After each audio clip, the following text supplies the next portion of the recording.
I'm going to do a quick little short read through of the bio here for Lewis, who's going to be our next speaker. Lewis orchestrates containers by day and hacks them at night.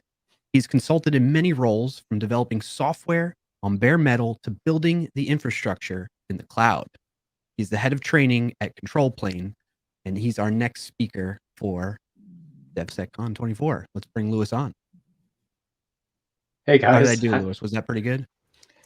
It's always terrifying to hear your bios. What did I write about myself those months ago? What kind of mood was I in? And no, you did a fabulous job. Thank you for such a lovely introduction.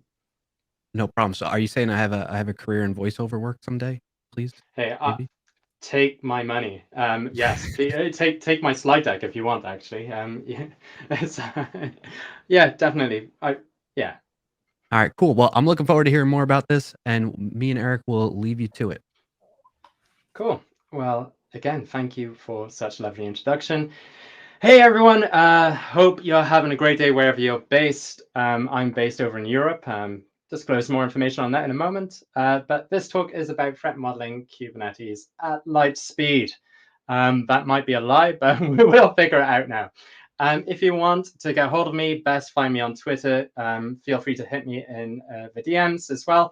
But yes, I work for this company called Control Plane, and so we do DevSecOps. We just like security. We like tough problems to solve. So if you're doing anything in the cloud and you want to be more secure and you've got some problems, then please feel free to reach out to us. We just love solving difficult issues. Now, whilst I do have your attention, one of my favorite speakers likes to draw attention to other issues outside of what we're talking about today. So I'm just going to take a moment of your time just to talk about mental health. I suffer from depression, and I know I'm not the only one who does. This talk that you're about to hear today is all about standing up and having your voice heard. And so that's what I'd like just to pass on to you at this moment. Your problems are your problems, and they are valid. You are not alone. If you do suffer from depression, then please raise your voice. Make sure that other people know, because you're awesome and fantastic. Now, the other mitigation for this talk is that I am always learning, and I'm really happy with that. Maybe my role of head of training probably alludes to that at points. The terms that I use are what I know of, and I appreciate the time and effort that it takes to write, maintain, and contribute to open source. So any terminology that I use during this talk today might feel aggressive because we are dealing with bad things happening. If I do offend you in any way, please feel free to reach out to me so that I can continue to learn. But let's get into this now. What is threat modeling? So threat modeling is identifying and enumerating threats and vulnerabilities. We're devising mitigations, and we're prioritizing residual risks, and we're escalating through the most important risks. You should try to build the first version of threat modeling without outside influence. Then you can pull in external sources to cross-check for groups thinking. Threat modeling can be performed at any stage of a project, but to quote the Smiths, how soon is now? The earlier you start, the better it will be. And this isn't a shift left to someone else from the security team. This is about being, for me, a decent human being and respecting other people's information and lives. But we'll discuss more about that during the talk. Now, diversity. For threat modeling, we need everyone involved. So race, gender, age, all shapes and sizes, everyone should be involved with threat modeling. Absolutely everyone. From development, operations, QA, product, business stakeholders, security. Even about where you work. If you're back into an office, then you might want to potentially speak to people who are at the front desk or people who are serving you food, because all these people are part of this process that keeps the product moving. Now, I also help out in CTFs at KubeCon for security days. I can't really remember saying this quote, and I don't really know where it came from. But my point is that I felt comfortable to share this whilst I was on stage. This alludes to imposter syndrome. I see the best in everyone else, but I don't really think too much about myself at times. I think that I'm not the only one who feels like that. As an industry, we focus on what we don't know rather than what we do know. Now, Ian is someone who I have the utmost respect for, and Ian gives me, in saying stuff like this, gives me the confidence to be here to stand in front of you today. So make sure that you're more like Ian, and make sure that you can empower others to make sure that they feel comfortable in sharing what their opinions are so that their voice can be heard. Now, how to threat model. We're going to go through these 4 steps throughout this talk today. What are we building? What can go wrong once it's built? What are we going to do about the things that can go wrong? And are we doing a good job? Now, at this stage, have a think about why not run this threat modeling workshop at your own place. Let's get you into a position where you can talk with confidence to be able to run this workshop. So back to our points. WTF are we building here? We have an assumption here on this talk that you've got a bit of an understanding as to Kubernetes. We're going to be more focused towards threat modeling aspect. If you do have questions, again, I'll share my Twitter handle at the end. Please feel free to drop me a message. It's my day job, but equally, I love helping others. So your business, the way you work, is not my business, unless I do work with you, but let's leave that. My point here is that all businesses are, again, different shapes and sizes. You might be working for a large multinational corporation that's existed since, some would say, the dawn of time. And some other people in this conference today, they might have created their startup this morning. And now you're just trying to figure out the product that you need to launch. Now, that's not all businesses are the shape and size. And this is also the same for your adversary. So we're going to have a look at different types of adversaries that we might have later in the talk. But what type of damage can be inflicted? So we could have reputational damage or financial loss. Threats represent potential ways for information assets can be attacked. Let's use an example of an information asset. So is anyone watching this talk right now, are you willing to send me your credit card number and potentially CVV number in the chat? Hopefully you don't. And I hope that's because you don't feel comfortable to do so. You don't want to share that information. Equally, I got some post-it notes here. So this is my database. So if you do send me your credit card, then I will store it here. And again, I really hope at this stage no one is sending me their credit card details. If you are, we'll figure that problem afterwards. Now, in either case, threats can exist which, if realized, could compromise one or more of the following key priorities of the data. So we got confidentiality. So if I got access to your credit card and your CVV digits of a credit card number, then I've got access to some information. Integrity. So if I want to pay, say, let's talk about James. Say I want to pay James £5. But if Andy modifies the request that I send, then Andy might receive that £10. That's an issue with our integrity. Finally, we have availability. So am I available to complete this transaction? Can I actually send this request across? Now, back to our case studies. There should be a scheme in place for how important the information is. So how much money is your business willing to lose? So let's put a figure on that money. Let's say 400,000, and we'll use dollars as we're now in the American time zone. If you're a startup, if you've just started up your business today and you're counting the pennies, then $4,000 is a lot. $400,000 incidentally is a lot of money, and that's a risk that you might not be able to afford. Whereas if you're a multinational company, then that could be cheaper, essentially, than fixing a problem. But let's look at it from a different perspective now. So instead of talking about money, let's talk about data. So how much customer data could you lose? So let's say the customer data in this instance is the name, the postal address, and a personal contact number.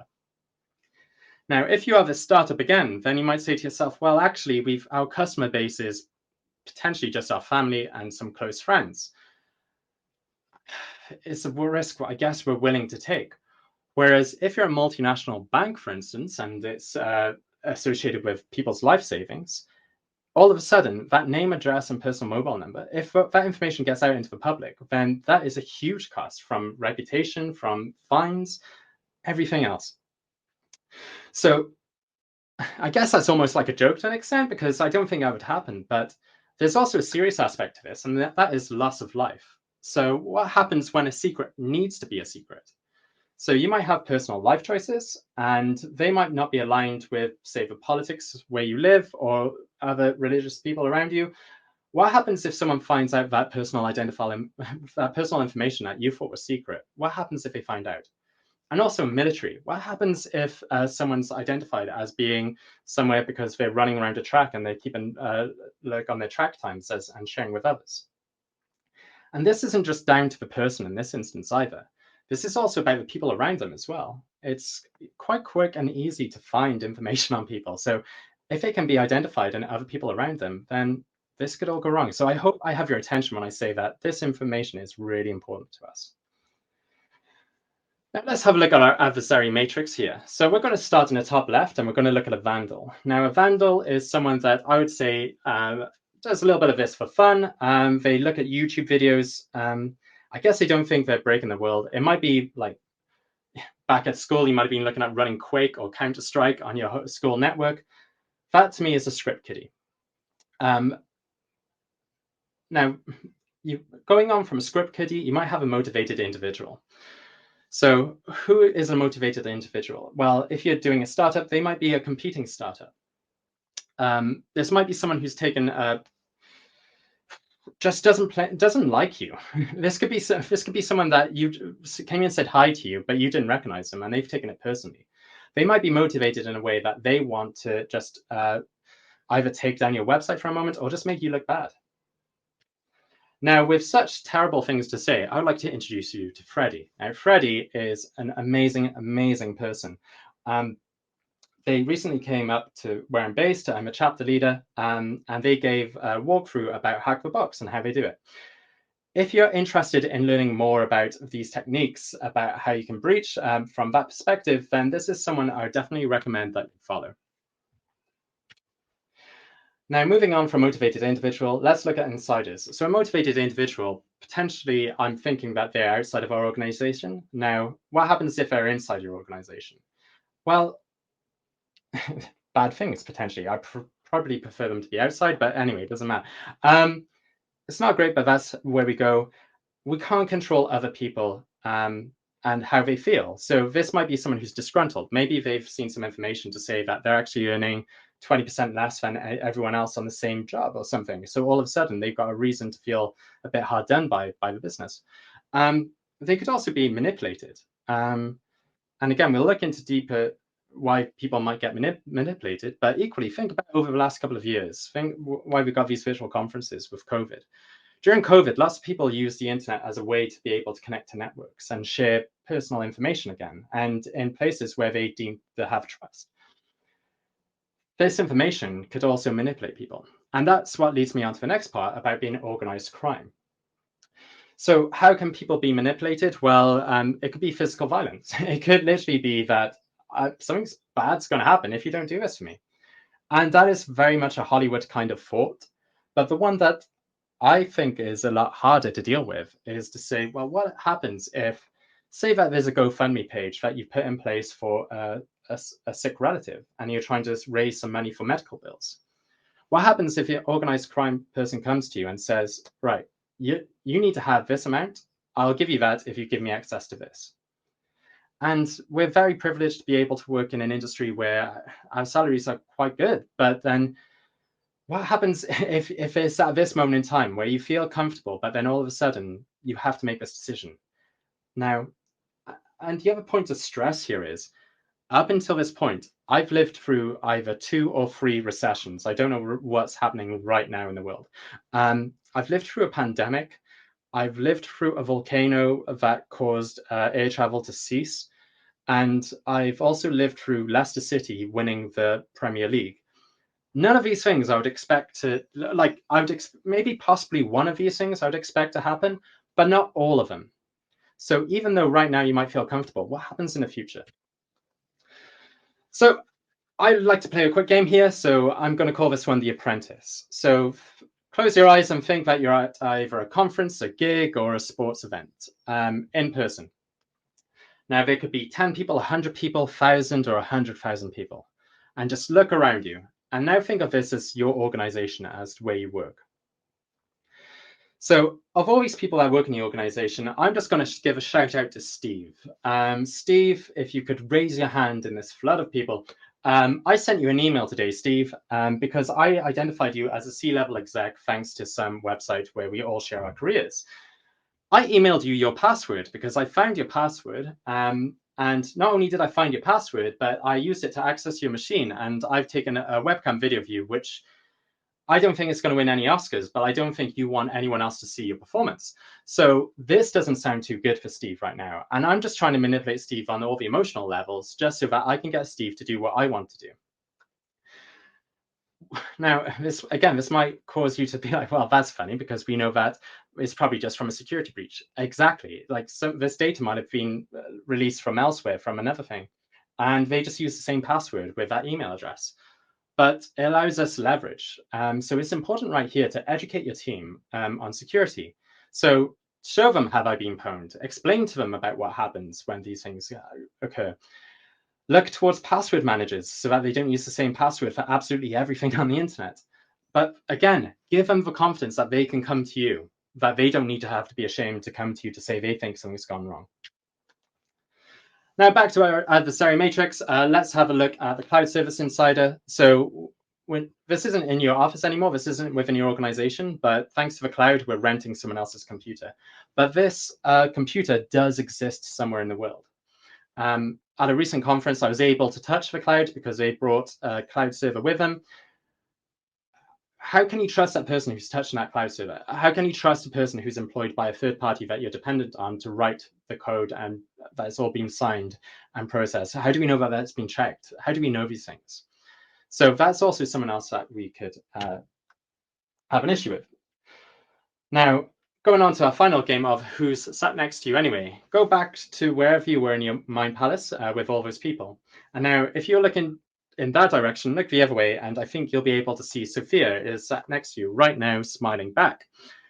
You do know that Sophia works for a government agency with unlimited funds towards offensive security, don't you? And you also know that Sophia isn't their real name, because that's an identity that was produced by a government for them. How do you manage that threat? How do you manage it when you've got a government agency who has unlimited budget, lots of time and resource to spend on new offensive techniques, and have access to undisclosed information prior to public knowledge? So we're going to try and do our best in this. So here is an example of a section of the data flow diagram that we use in our full workshop for threat modeling Kubernetes. A data flow diagram should describe the complete set of data, the trust boundaries, all user roles, all network interfaces.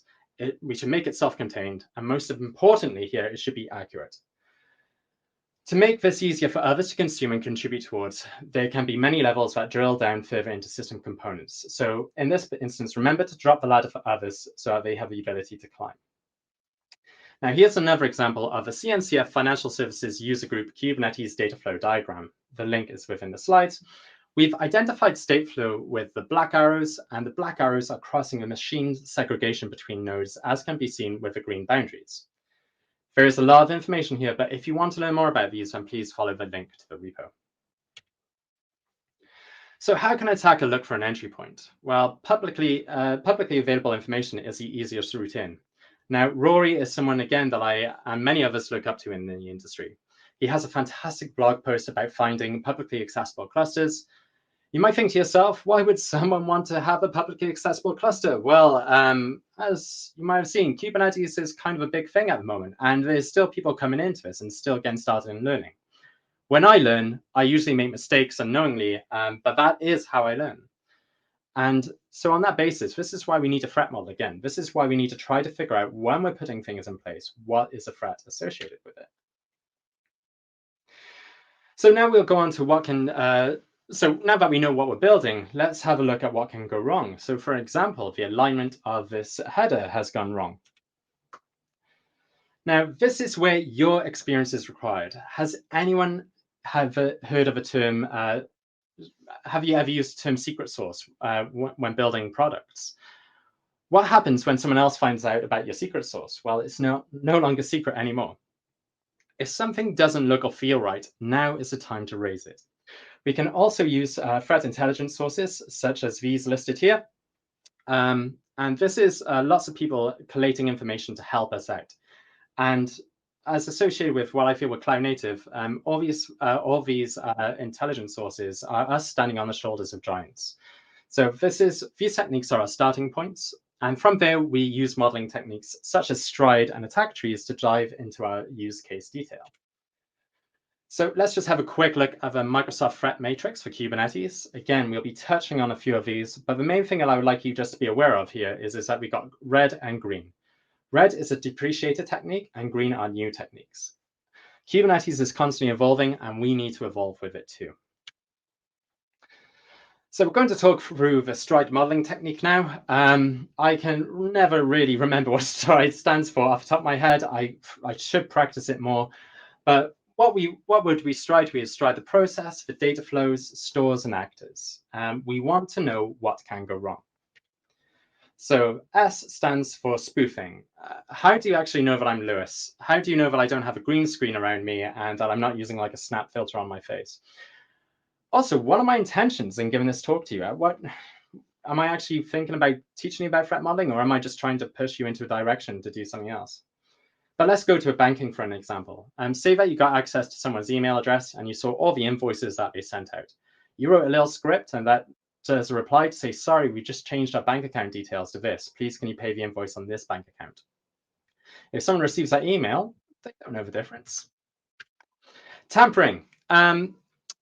Who has access to what? Can someone flip a bit? If I've got access to a banking system, can I increase someone's credit? And equally, we used this in an example a moment ago with James and Andy, where Andy was able to change the amount of money that he was sending. Repudiation. This is my word against your word. Who are you going to trust? Is our system logging suggesting that it's business as usual? The modified request that we did in our banking example was done in transit. And so if it's in transit, how do we know that this request has been received and it hasn't been manipulated? From our point of view, everything was fine. And if we go back to the James and Andy example, well, I'll ask Andy. But again, how can I trust Andy? If Andy says, well, no, I didn't receive any funds, how do I know that? I is for information disclosure. So does anyone want to put their credit card CV number in the chat? No, because you don't want to disclose that information. Also, just if someone's left their mobile phone unlocked on the table next to you, you could go through and have a look through so much of their information potentially. Or this could be, say, like an S3 bucket that's publicly available. Denial of service attack, too much information to process, too many questions all at once. If we do a denial of service onto an API endpoint, can the administrator get information back from a Kubernetes cluster as to actually what's running and what's happening? So finally, we got elevation of privilege. How do we get to the backstage area? Do I just put on a different lanyard to be able to pretend to be something else? But then equally, what if it's a service account that I use? Does it give me access to higher set privileges? So we build from Stride and we visualize with attack trees. Attack trees helps to identify risks to our resources and the likelihood of them happening. We don't want to have too much information though, so focus on quality, not quantity at this stage, and be confident in delivering concise documentation. So we've put this example together of carrying a briefcase to a locker. The light green are OR nodes, so these are our options available to us. The blue would be AND nodes. So OR means that any of the child elements, and AND means that both childs would have, or all children would have to complete to be able to access. Now, Kelly Shortridge has shown us how to use Graphviz to build attack trees. Deciduous is another option available to code an attack tree. We have also created an example available within this Git repo. So let's have a look at what can go wrong in Kubernetes. So I'm going to speed through this for now, but try and name this Kubernetes attack. So looking at our wheel of misfortune, what can go wrong?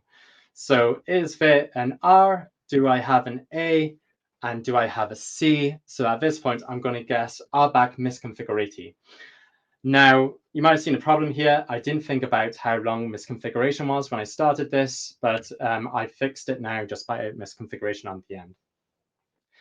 Now, that's one thing that can go wrong in Kubernetes, but there's lots that we can do. So let's have a look at our workloads. So our pods, we could have writes, we could have a container breakout, file systems, host mounts, hostile containers.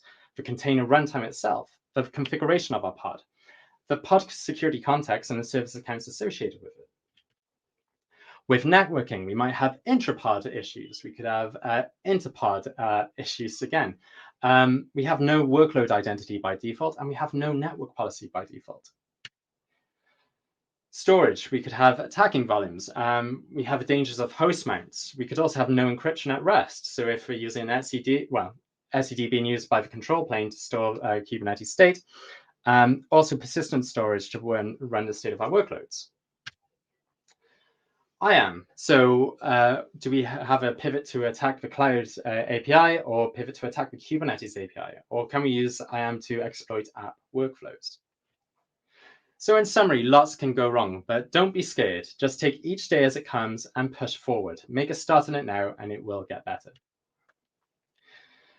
So this is only a small subsection of an attack tree for Kubernetes. We can review these attacks to see how well they can be scoped. Do our attackers have access to resources that can enable these? This is available incidentally on the same repo. So now we know what can go wrong. What are we going to do about it? Well, we could do absolutely nothing. And I joke, but if we didn't complete the last step, then you are doing absolutely nothing. But in becoming aware of the risks, you can determine your own threat model. And we have all performed a personal threat model. During COVID, you had to make decisions as to, all those decisions about staying in your house, being away from others. Are you willing to travel? Are you going to do these things? You've already threat modeled. So when I'm talking about threat modeling now, don't be scared of it. You're already doing it. So we have a shared responsibility model. So this is a choice of where you run your cluster and the effects of your threat model. So if you're running it as a hosted service, then your provider is managing a number of the controls. If you're running your own data center, then you're having to manage your control plane. So with risk management, follow what Marie Kondo does and just Marie Kondo it away. If we can avoid it, get it out. If we can mitigate it, then we can make this better, and this brings us joy, so we need to work harder for it. We can also accept it, which is just, well, this doesn't affect us. Finally, we can transfer this, so we could pass this to legal to deal with, and I'm sure that will bring them joy. So we have our types of controls. We have preventative, so shifting knowledge left, empowering others to have this mindset. We could also look at tools like KubeSec and OPA to provide constructive feedback to people making changes. Detective, so we can export and monitor logs, tools like Cilium or Falco or anything else. Corrective, something is being triggered by a log event. For example, if you've got a big red button on your desk that when you hit it, it just kills everything, that can be your corrective measure, just like pulling the power cable out of the box. And just be careful with your controls as well. If you've got old school controls which aren't following best practices nowadays, such as high availability, highly available means being highly available. So look towards GitOps, Flux, CI/CD, less manual and more automation. Kubernetes and Cloud IAM is at the center of cloud native security. So review your permissions regularly. User management processes are key. Review onboarding and offboarding processes for joiners, movers, and leavers, or JML. Implement strong access control policies. Default Kubernetes service account should not be used. Create a dedicated service account for every workload, its own workload identity. Workloads will interact with the Kubernetes API or the cloud via a workload identity integration. Cloud provider services can help, so IAM roles for service accounts in AWS or workload identity in GKE. The RSA uses service account token volume protections, and this is just one benefit of using a managed offering. For cryptography, strong workload identities, Spire can be used. Spire is a production-ready implementation of a Spiffy's API. Focus towards least privileged pods. Make sure that we can't run things that we don't want to. Review what the workloads are being submitted to the API. Use IDS to report on suspicious behavior and automated securing testing in your pipelines. Now, has anyone talked about the supply chain at this conference so far? But this slide is just my kind of hot take on it, but also look towards Sigstore too. Luke Hines is a fantastic individual behind part of it. And he is one of the people that I'm just so, I've had the pleasure to get to know over the last year. Enforce network policy. Who needs access to the Kubernetes API? Don't put it on the public internet if a possible. Check the capabilities of your pods. What do your pods actually need? Anything that's public facing needs to be locked down as well. If it doesn't need to be near the public, and put it as far away from public as possible. And communication with your cluster is key too. Manage your secrets with whatever makes you happy. Whatever it is, just make sure that you're managing them. A mission control, to use a context of what's being shared. No one should be able to read what's in my volume, and no one can read what's in my volume. That is how I like to have my volumes. So we have controls for the security requirements. I'm giving a talk at the moment, and I understand that you're living in your real life. We have struggles from business as well, and everything else around us that we might not be able to share or show. So just do the best job that you can, prioritize risk, and do what you can. It's important to look back as well as forward. So have we achieved what we have set out to do? Look to others for their reviews. Is there something that you have missed out? Testing, testing, testing, which we'll look at now in the next slide. And as time moves on, our acceptable level may change. Document decisions made now so that you are consistent going forward.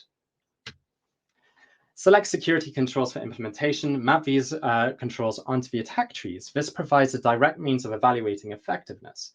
Visual representations are easier to reason about. Identify how many nodes and branches of the attack tree are covered by the mitigating controls. This assesses the resulting security of the system. If enough security controls are defined, any new attacks added to the tree should be mitigated by existing controls. So in this Git repo, you'll find an example of using GOS to test out a security requirement of our cluster. The TLDR is that if a test fails, the security requirement is not being met, and this requires a review. It allows your team to continue to contribute code with confidence. Now we're coming to the end, and I haven't spoken about Wales so far. I'm proud about where I come from, and I feel like you should be proud about where you come from too. I am a chapter leader for DevSecCon Wales, and we are castles. We have so many castles in Wales, and I feel that castles are the OG to threat modeling. If you ever get the opportunity to walk around a castle, this is it. Just like look at this and just think about how they threat modeled and how all of this architecture is built to keep people out. But to that as well, I thought there's a song from Wales that's a good way to leave this talk. It only takes one project to identify 1,000 threats, and it only takes one threat to burn 1,000 projects. So on that, I would like to say thank you for your time. I hope you enjoy the rest of your day, and I hope you enjoy the rest of the conference. Thank you. That was fantastic. Lewis, if that is who you really are, by the way, because now you got me. I mean, I'm already a paranoid individual, but after this session, I'm a bit more paranoid. Thank you very much. There's a group that can help you with this from after my talk. So it's been set up, and so yeah, there's a lot that goes on in here. So at least you're outside of it, I guess. Yes. Well, one, I want to thank you for your message on mental health at the beginning. It means a lot. I appreciate it. And two, yeah, like this was fantastic in terms of just making me aware, because I'm not very knowledgeable in Kubernetes, but hearing of all the different ways of thinking about possible threats that are available or could be happening in that space, let alone gets me thinking beyond that too for other development practices that I have in place for my own projects or on a team and so forth. So thank you so much for that. Yeah. So one question we got from the chat, and that was from Sharat, I believe, that they had for you, was from a risk management lens. Oops, that went away in it. From a risk management lens, how are threats different for risks? From a risk management lens, how are threats different for?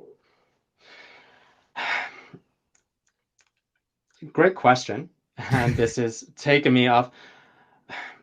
This is difficulty with threat modeling. It's the context that we're putting it in, because we're trying to put process into something that's been created. And I don't know if you guys would feel differently about this, so please feel free to join in the answer. The threats that you have, like, it might not incidentally be a threat. It could be that someone can jump onto this box, but then it's a case of, well, actually, we're fine with people jumping onto the box. If we're trying to use canary tokens and we want to show off our product, we want people to actively jump onto this box. But then equally, if you are a multinational organization that doesn't want anyone jumping anywhere near that their boxes, then that's a huge threat. And that threat is identified as a risk to the business. So I hope that helps. But and again, I feel like I'm doing a bit of a British politician thing here of not necessarily answering a question but answering my own question. So I hope that helps. I think so. I think so. And then I see in chat just referencing the closing of your talk, Zach Curtis was saying castles are the OG of threat modeling. Brilliant. They like that line. Well done. Oh, well, thank you for that as well. I'm happy with that. When I said that by accident one day, and it was like, oh, actually they are. So cool. There you go. Perfect. Eric, did you have any other questions that you saw that popped up, or maybe some of your own to share? No, I just to follow on your answer to the question about threats and risks. I think it is a harder one to answer because they are kind of tied hand in hand. The way I always look at it is that the threat is kind of the hypothetical or even literal path to which you exploit a vulnerability or a risk, right? So it's kind of like the avenue by which the risk is exploited. Does that jive with you? Yeah, that jives with me. It's yeah, it's always like I can't express enough. When we do threat modeling, it's always when no threat models are the same, and this is a point about having your voice heard, and this is what I try to express within this talk is that just be confident in. I remember the first time I threat modeled, and I was terrified that I was saying the wrong thing. But the first thing I said was really valuable because it was another perception of our system that no one else had seen. And in doing so, it's just having that confidence just to raise your voice and say, right, I think this is a potential issue here. And it comes back to that issue of risk. Like the risk is this for your business or is this for a consumer or is this just for a random person somewhere who doesn't, because we have lots of trust. The internet is based on trust. And when you share your information, who's managing that? And if it's you, then I hope you're doing a really good job. So yeah. Excellent. Well, Lewis, thank you so much. Again, really appreciate the message throughout the presentation today. It was fantastic. Learned a lot. And I want to let you know that it brought me joy just to stick with that Marie Kondo reference. So thank you again and appreciate having you here. Well, thank you both as well for your sterling efforts today. So hopefully next time I get to see you soon in real life. Sounds good. See ya. Cool. Cheers, guys.